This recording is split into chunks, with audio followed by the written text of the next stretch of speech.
Hello guys, welcome to my channel hello kitchen మామ్కి friends. ఇక్కడైతే చూస్తున్నారు కదా, మేమైతే ఒక ఫిష్ అయితే మా డాడ్ తెచ్చారు.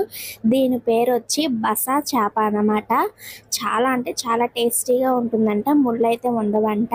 చాలా బాగుంది, బతుకుందని మా పిల్లలు అయితే ఈ ట్రబ్బులు అయితే వేసి కాసేపు దీన్ని ఇట్లా చూస్తూ ఉన్నారు. సో మీకు కూడా ఒకసారి దీన్ని చూపిద్దామని చెప్పేసి ఇట్లా మనకి ఫ్రెష్గా దొరికే దాంతో మనం చేపల పులుసు అనేది చేస్తే చాలా అంటే చాలా టేస్టీగా ఉంటుంది. మీరు ఎప్పుడైనా ఈ బస చేపని వండుంటే కామెంట్ చేయండి. అలాగే మర్చిపోకుండా మన ఛానల్ని అయితే సబ్స్క్రైబ్ చేసుకొని వీడియోస్ని లైక్ చేయండి. మీరు ట్రై చేసిన తర్వాత ఎలా వచ్చిందో కూడా కామెంట్ అయితే చేయండి.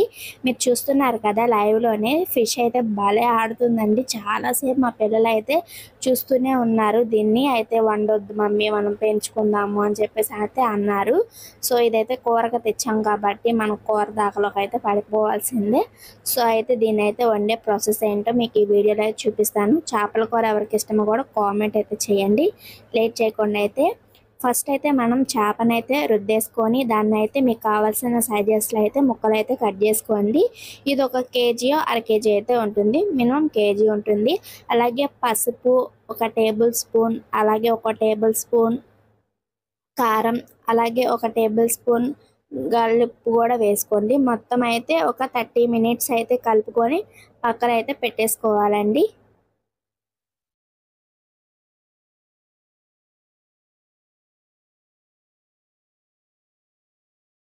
ఇప్పుడు ఇవైతే మనం కలిపేయడం అయితే జరిగింది కదా. ఇప్పుడు దీనికి కావాల్సిన మసాలాలు ఏంటో మనం చూద్దాం. ఒక మీడియం సైజ్ అయితే ఆనియన్స్ పెద్దవి 2 తీసుకోవాలి. అలాగే ఒక 15 వెల్లుల్లిపాయలు, అలాగే జీలకర్ర, చిన్నులపాయలు అన్నీ కూడా ఇందులో అయితే మిక్స్ చేసుకోవాలి. 2 టేబుల్ స్పూన్ ధనియాలు కూడా అనేది యాడ్ చేసుకోవాలి. అలాగే నేను ఇందులో కొంచెం జీలకర్ర మర్చిపోయాను, మీరు యాడ్ చేసుకోండి. నెక్స్ట్ మనకైతే మిక్సీ అయితే పెట్టుకొని పక్కన పెట్టేసుకొని ముందుగా అయితే స్టవ్ మీద మనకి పులుసుకి కావాల్సిన గిన్నె అయితే పెట్టుకొని ఒక 4 టేబుల్ స్పూన్ల ఆయిల్ అయితే యాడ్ చేసుకోవాలి. ఆయిల్ అనేది హీట్ అయిన తర్వాత ఒక టేబుల్ స్పూన్ జీలకర్ర అనేది నేను ఇక్కడ యాడ్ చేసుకున్నాను. మీరు కావాలంటే యాడ్ చేసుకొని టేస్ట్ చాలా బాగుంటుంది అనమాట.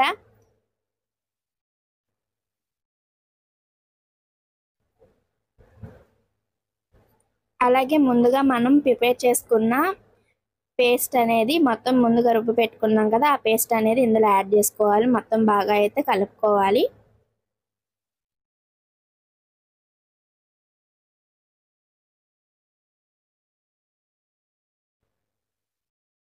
చూస్తున్నారు కదా, మనకి ఆనియన్ పేస్ట్ అనేది బాగా ఫ్రై అయిందని ఎలా తెలుస్తుందంటే, మనకి ఆనియన్స్ లోంచి పేస్ట్ పైనుంచి మనకి నూనె అనేది పైకి వస్తే మనకి ఆనియన్ పేస్ట్ అనేది బాగా ఫ్రై అయినట్లెక్కండి. అలాగే పచ్చివాసన కూడా పోయి మనకి టేస్ట్ అనేది చాలా బాగుంటుంది. చూస్తున్నారు కదా, అలాగే దాకా కూడా అంటుకుంటూ ఉంటుంది. దీన్ని బట్టి మనకి మసాలా అనేది బాగా ఫ్రై అయిందన్నది మనకైతే ఈ విషయం అయితే తెలుస్తుంది. కొంచెం కరివేపాకు అనేది కూడా యాడ్ చేయండి.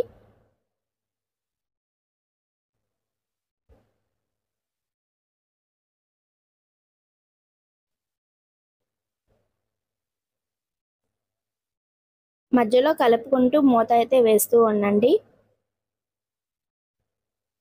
1 టేబుల్ స్పూన్ అల్లం వెల్లుల్లి పేస్ట్ కూడా వేసుకోండి. ఇది కూడా మసాలా పచ్చివాసన అనేది పోయేదాకా మనమైతే ఫ్రై చేసుకోవాలి. ఇప్పుడు ఒక 80 ml చింతపండు అనేది తీసుకోండి. మీకు ఇష్టమైతే తగ్గించుకోవచ్చు, లేదంటే పెంచుకోవచ్చు. నీట్గా అయితే క్లీన్ అయితే చేసుకోవాలి. మనం వాటర్తో క్లీన్ చేసేసుకొని అందులోకి ఒక మనం 350 గ్రామ్స్ కానీ 400 కానీ వాటర్ అయితే పోసుకోండి.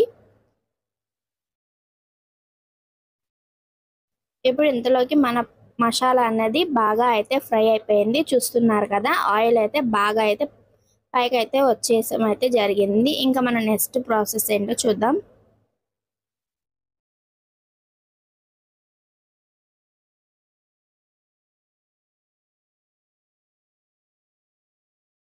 ఇప్పుడు ఒక మీడియం సైజ్ అన్నమాట 3 టమాటాలను ప్యూరీ చేసుకొని ఇందులోకైతే యాడ్ చేసుకొని మనం దీన్నైతే బాగా అయితే కలుపుకోవాలి. ఇప్పుడు బాగా ఇట్లా కలుపుకుంటూ ఉంటే మనకి ముందుగా మనం ఫ్రై చేసుకున్న మసాలాలన్నీ అయితే బాగా టమాటా ప్యూరీకి కూడా బాగా పడతాయండి. అలాగే మనకి టమాటా ప్యూరీ అనేది కూడా బాగా గ్రైండ్ అయ్యిద్ది. ఇలా కలుపుకుంటూ 2 మినిట్స్లో మనం మూత అనేది వేసుకుంటూ ఉంటే మసాలా అనేది బాగా ఫ్రై అయ్యిద్ది. అందుకే నేను మూత ఎక్కువ సార్లు అయితే వేయడం జరుగుతుందండి. 1 టేబుల్ స్పూన్ అయితే మనం కారం అనేది, అలాగే ఉప్పు, కొంచెం పసుపు ఇవనేవి మనం ముందుగా వేసాం కాబట్టి కొంచెం చూసుకొని అనేది వేసుకోండి. ఇక్కడ రాక్ సాల్ట్ అయితే వేస్తున్నాను. మీరు పులుసు అంటే మనం ఖచ్చితంగా రాళ్ళ ఉప్పు అనేది యూజ్ చేస్తారు చాలామంది. సో దానివల్లే టేస్ట్ అనేది బాగుంటుంది. పులుసు కూరలకి ఖచ్చితంగా మీరు రాళ్ళ ఉప్పునే ట్రై చేయండి. చాలా అంటే చాలా బాగుంటుంది. నేనైతే ఎక్కువ శాతం అయితే ఇదే యూజ్ చేస్తానండి మా ఇంట్లో అయితే. ఎందుకంటే మనకి సముద్రం నుండి నేరుగా వస్తుంది. కొంచెం ఎక్కువ ప్రిజర్వేటివ్స్ ఇలాంటి కెమికల్స్ ఏం కలవకుండా ఉండి అని అనుకుంటున్నాను. ఎందుకంటే ప్రతిదీ క్వాలిటీ అనేది చాలా వరకు కల్తీ అయిపోయింది కాబట్టి సో కొంచెం అది బెస్ట్ అని నేను అనుకుంటున్నాను. టేస్ట్ కూడా బాగుంటుంది. అలాగే ఒక 4 లేదా 10 పచ్చిమిరకాయలు చీల్చి ఘాట్లు పెట్టుకున్నవి వాటికి పక్క అయితే రెడీ చేసి శుభ్రంగా అయితే యాడ్ చేయాలి. సో ఇవన్నిటిని మనం దూరంగా వేసుకొని మళ్ళీ మూత అయితే యాడ్ చేసుకోవాలి.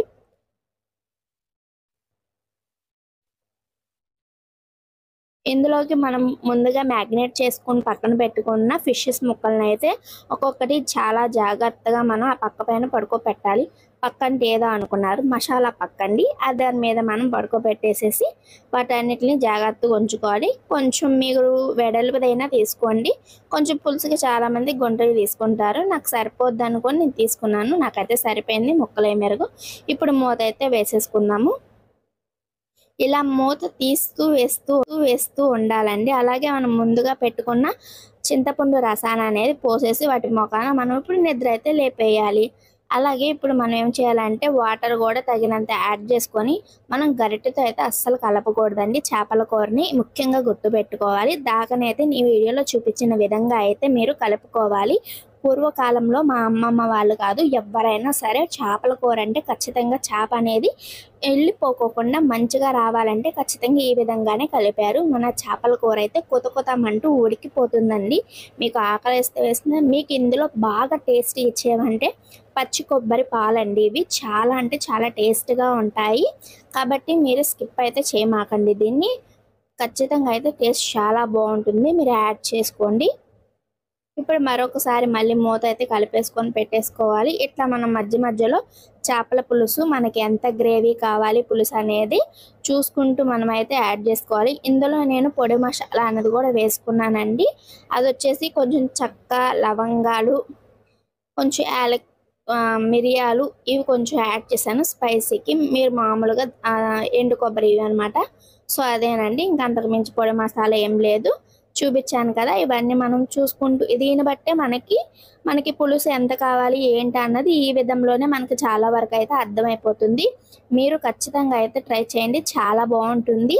ఈ చేప అనే కాదు, వేరే ఏ చేప అయినా కూడా ఇలా ఒకసారి ట్రై చేయండి, బాగానే ఉంటుంది. దీనికైతే ఇలాగే చేయాలి. ఇప్పుడు మళ్ళీ కొంచెం మనం కరివేపాకు అలాగే కొత్తిమీర కూడా యాడ్ చేసేసుకుంటే మన టేస్ట్ అయిన బస చేప కూర అయితే రెడీ అయిపోయిందండి. చాలా అంటే చాలా బాగుంటుంది.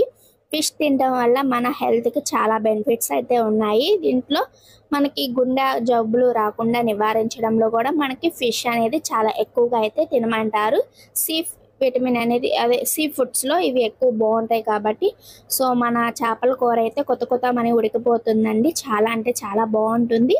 మనం ఇంకా వేడివేడి అన్నంలో వేసేసుకొని ఇది మనం ఒక రోజంతా మీరు వాళ్ళుండి రేపు మార్నింగ్ అలా తింటే ఇంకా బాగుంటుంది. మా ఛానల్ సబ్స్క్రైబ్ అండ్ వీడియోని లైక్ చేయండి. మళ్ళీ ఒక వీడియో